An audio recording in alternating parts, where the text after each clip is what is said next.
I think I'd start off by saying that there's always change. And I do feel I'm always hopeful. I know hope is not a plan, but you can't plan without hope. But I'm a very hopeful person because I do feel that the needle does shift. As much as I am a hopeful person, I also feel that I need to be a patient person. And what that indicates is that change takes time. We're talking about behavioral changes, we're talking about shifts in perception, and we're talking about shifts in inclusivity, acceptance, and belonging.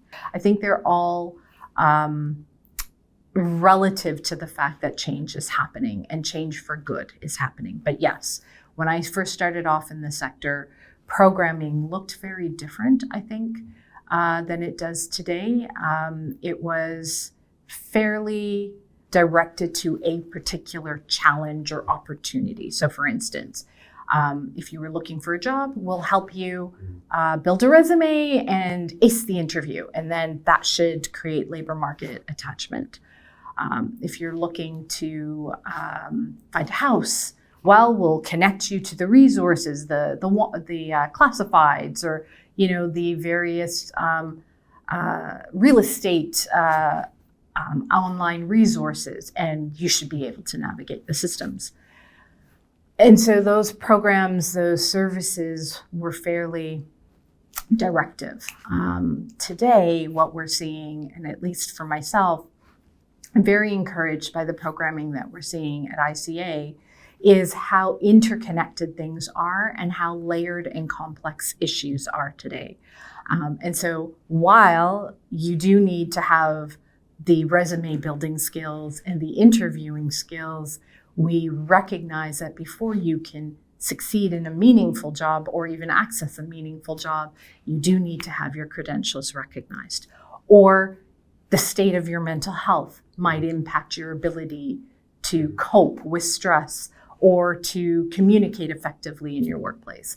And that leads me to the biggest barrier that continues to exist when we talk about integration, settlement and integration for newcomers, immigrants, and refugees, which is language.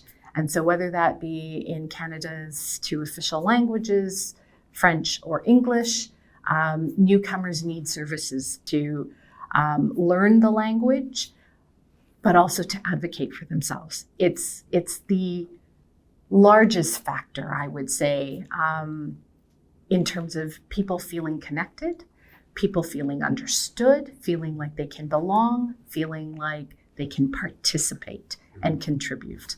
So yeah, change is happening. Sometimes it's slower than we want it. But if we look at this longitudinally, there are positives and there are shifts and changes that show that immigrants do contribute and contribute successfully to Canada's well-being.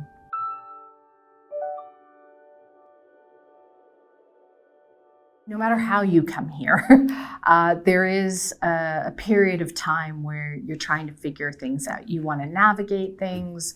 You want, again, like I said, to find your own footing and to figure out who you are here in this new context and new climate. Refugees come here not out of choice. Economic immigrants make a choice and choose Canada for whatever reasons that might be. There are skill sets that are matched at an economic immigrant standpoint. Canada says, we need more doctors, we need more construction workers. And if you have those skill sets, your labor market attachment might look quite different than someone who doesn't. And of course, you go through a series of tests before you can even come here. So language being one of them. A refugee, on the other hand, it's not by choice. And whether that displacement is caused by war or whatever the conflict is, climate is another big one. You leave behind who you are in the hope of finding safety. So Canada, I think, is a leader in terms of recognizing that there are differences, and so our programs look different when we support an economic immigrant than when we support a refugee coming to Canada.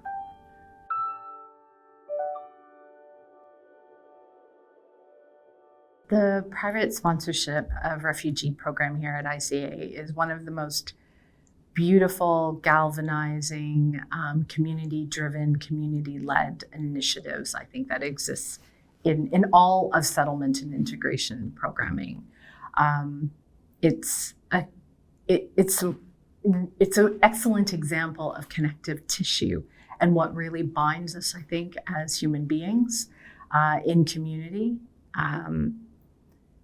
The program has its heart in helping those who are displaced for whatever reasons those are, and community members here being place-based in Canada who want to help those that may not have an easy pathway to Canada. So I think the PSR program in its uniqueness sits really at the heart of community members stepping up and saying, I believe in a Canada that can be inclusive of people who may not come here because of economic means, but because they are seeking safety and would like to have a good life, who would like to have a good life for not just themselves, but for their children and their family.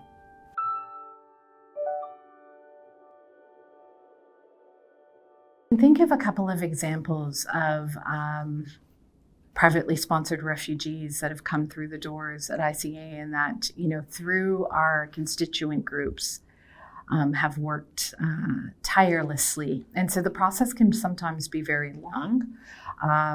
The PSR program relies on the constituent group members to raise enough money to be able to sponsor an individual or a family, and there's a mathematical calculation that determines what that dollar value is. And so the emphasis on support, not just monetary support, but a community of individuals that wrap their arms around this individual or this family, is, again, I think, one of the unique pieces to this program. It's one of the success pieces to this program. So a constituent group can be made up of any number of individuals in community. Those individuals come together either of passion, goodwill, whatever their motivations are, to raise this money and to be able connections, sure, to the labor market, but more importantly, helping them navigate systems. How do I get my license? How do I register my kids for school? Can I get language classes, etc.? They become the wind beneath the wings of those who are coming here. From the perspective of those who are being sponsored by these constituent members, the couple of examples I referenced earlier speak of extreme relief. While there is uncertainty for many months, if not years, even after arrival, the feeling of, I know what's going to happen next, I know I'm going to a safe place, is prevalent. But I think the other thing that we are very aware of here at ICA, and this goes back to your previous question, is that we need to make space for loss and grief and the mental health of those coming here. Because it's not a choice, because of whatever the circumstances are that might have forced this individual to flee or this family to flee, they are leaving behind maybe loved ones, leaving behind networks, leaving behind the respect of a profession or the hopes and dreams of a life that they were imagining.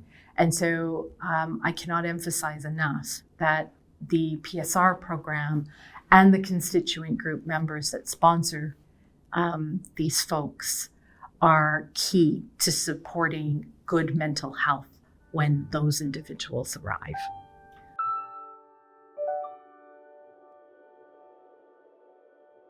I do think the PSR program is a good model for replication in terms of empathy and compassion.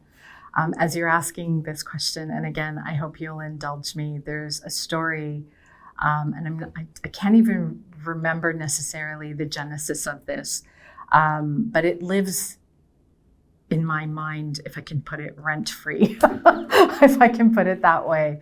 And the story goes that there was a immigration agent at Pier 21 in Halifax. And so if you know about Pier 21, it was a main entry point for refugees in the 1900s. The story goes that the immigration officer on duty at Pier 21 that day looked out, and of course, day in and day out, he's seeing refugees come through the pier.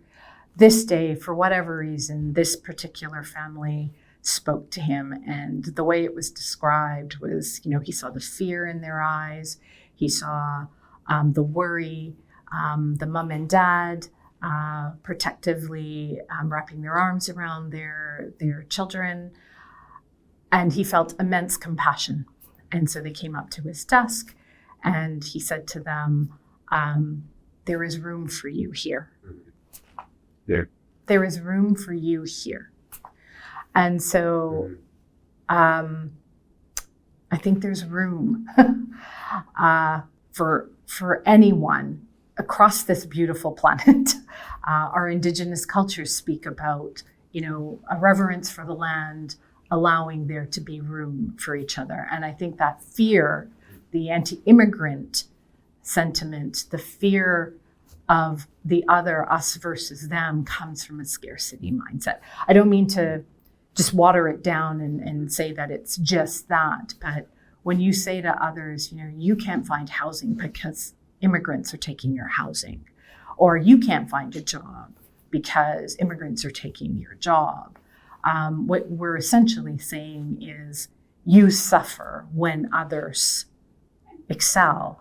And we know time and time again, governments don't invest where it doesn't make sense to invest. They are held highly accountable for their decisions. And so we see that the economic prosperity of Canada is dependent on those that are coming from abroad, no matter their immigration class.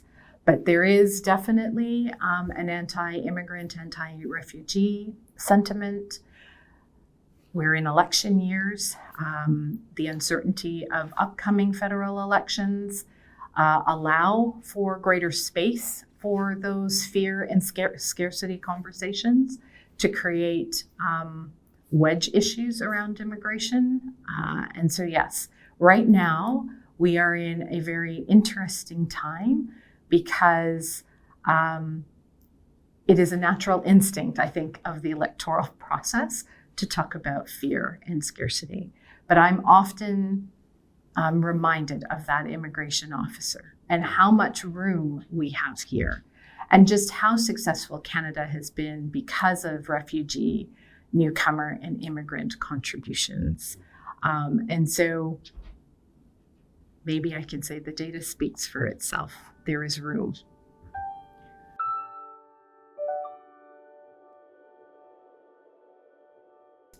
I've already indicated that language is absolutely necessary, and not just from the standpoint of being able to communicate, but it's how we are able to express ourselves. And if we're not able to express ourselves, that becomes isolating, and mental health becomes a factor. And so I would springboard off of language services and widely accessible language services so people can find their voice, to health and access to good health care in this country, and specifically mental health.